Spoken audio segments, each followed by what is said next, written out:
Hey team, in this video we'll be going over some building blocks of geometry, looking at the definitions of points, lines, and planes. So the first section we're covering in our book is section 1.2. Let's go ahead and get started. So these definitions are incredibly important because we use these terms so often in geometry and in any other shapes being constructed with points and lines. Let's get some definitions to them. So a point is just going to indicate a location, and it has no size. So that's what a point will be defined as, and of course you just draw it, just be a point, any dot, but it actually has no size. So the size of this dot, it just indicates that location. You can put a label on it, so you can say point A, and if there are plenty of points around. Next to look at, let's take a look at line. And this one, it is represented by a straight path that extends in two opposite directions without end and has no thickness.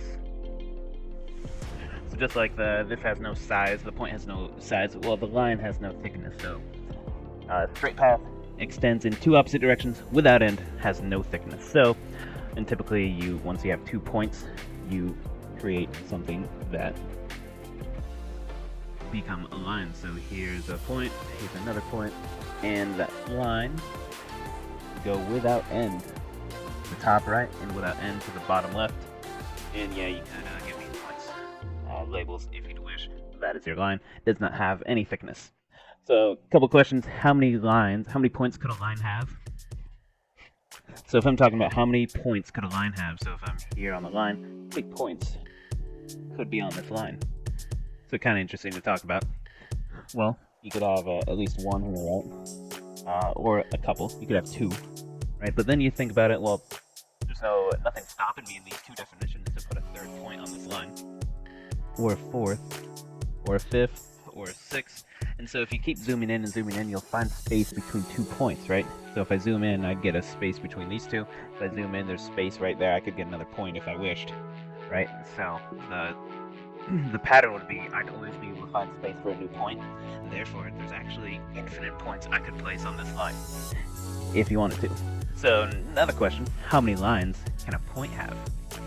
So if I'm here and I just have a point, how many lines could go through this point? Well, you get 1, and say you're done.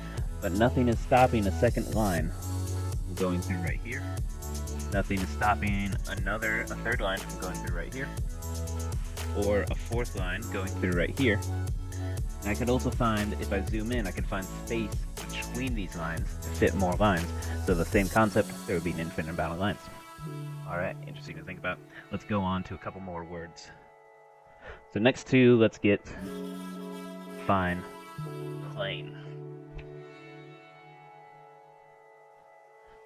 So plane is going to be represented by a flat surface that extends without end and has no thickness.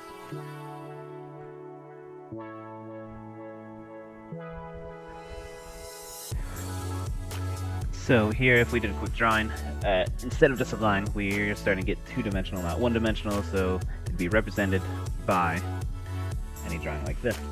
And so this would be a flat surface. You could shade it in if you wish. That would be your plane right here. It extend from this end, if it's coming towards you a little, it'd extend out this way forever, extend this way direction, and forever, up and down, forever. That would be your plane. And if you wish to label any points and lines, you could say it's A, B, C, and D right here.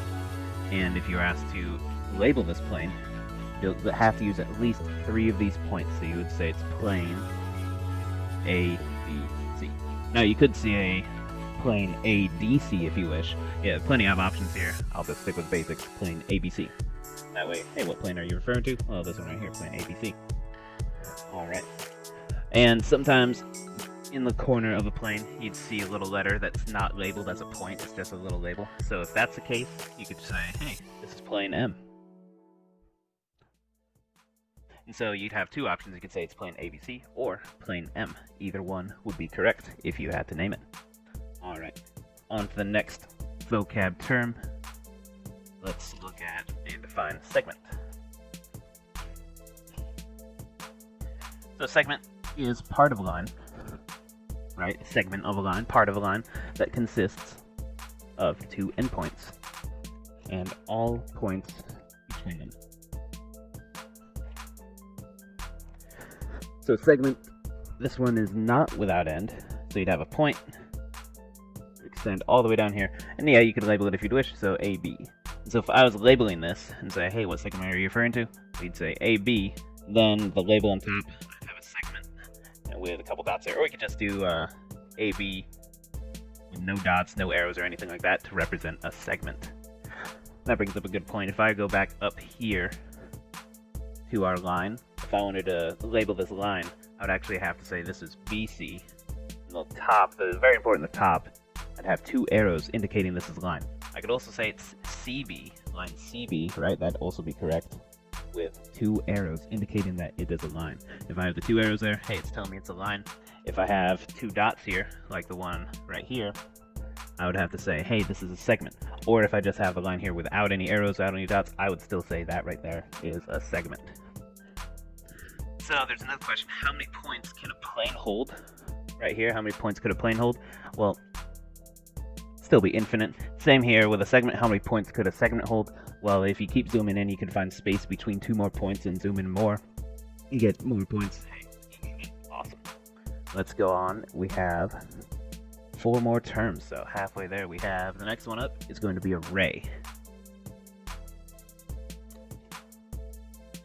So array is part of a line that consists of one endpoint and all the points of the line on one side. And that's array. So we have basically starts at one endpoint and goes on forever to that side. So you could say, let's say this A and this is B. There you go. That is array. One side is a point, one side is an arrow, goes on forever in that direction. So here you'd have to say it's array A, B. And so the top, very important again, go just like this.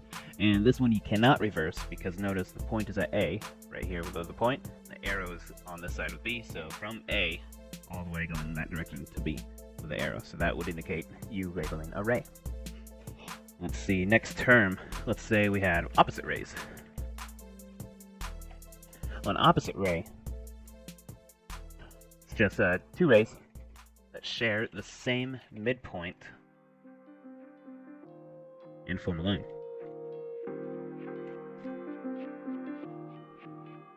And let's go ahead and draw a picture for that. So we'd have,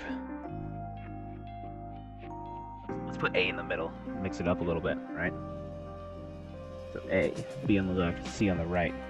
So right here we'd have, if we look from A and go to B, and then we start at A again and go to C, those would be opposite rays because they go in exactly opposite directions from each other. Yeah, sure, they form a line together, right? This is definitely a line from what we had in the earlier definition. The array AB and array AC, these are opposite rays. They share that midpoint right there, and they form a line. Those are opposite rays. Alright, on to the next. So next term, we're going to go with collinear. And so collinear basically means we have points on the same line. So if you ever think about people that work in the same place as you, they're a co-worker. Well, here we have co-line, right? So points on the same line. Like co-workers are people that work in the same place. Co-linear points on that are on the same line. So, before I draw a picture, let me get the other one. Let's say the other one we're going to look at, other term would be coplanar. And that would be points on the same plane. Same concept, you have a coworker, they work in the same place. Coplanar, well, you have points in the same plane. Just like that. Alright. So if I were to draw, here, let me get a whole example going up. Here's a plane. Let's say we had a line going through this plane, right? So then it's all of a sudden under the plane now. let's say this is point, and it's going on forever. So point S up here, let's say point V down here. Let's get another line, let's say it's going sideways, right? Let's say we have B here, A in the middle again, why not? Right there. And then just point D hanging out somewhere in the plane. Alright. That's V, right? Yeah, that's V. So, collinear, if we had to label 3 points that are collinear, well, I'd say C, A, and B would be an option, right? CAB. So C, A, and B are collinear. S, A, and V are collinear. So that would work. Let's see, coplanar, points on the same plane. If I had to label any points that are coplanar, so C, A, and B would work, because they are in the same plane. You could also include D in this one, so I could say C, A, and D are coplanar. Let's see, D, B, and A are also coplanar. Anything like that, that would be how you identify them. Alright. So, those are our terms. I'm going to finish up with one postulate. And so, there's no label for it. We'll just call it postulate 1-1. I don't think it has a title. However, this one states through any 2 points, there is exactly one line. So, let's talk about that. We have any 2 points, there's exactly one line. So here's a point, here's a point, here is your line. So if I call it line L, going through point A and point B, that is the only line that will go through A and B. If you draw another line here, different color, be like, oh yeah, sure, I can get a second line. That doesn't quite count because it's the same exact line. You're still going to refer that as line L. So you can't just draw another layer of it and call it a different line. That's not the case there. So here we get this postulate saying through any 2 points, there's exactly one line. Alright, that does it for our vocab. Good luck in your practice. I hope this helps.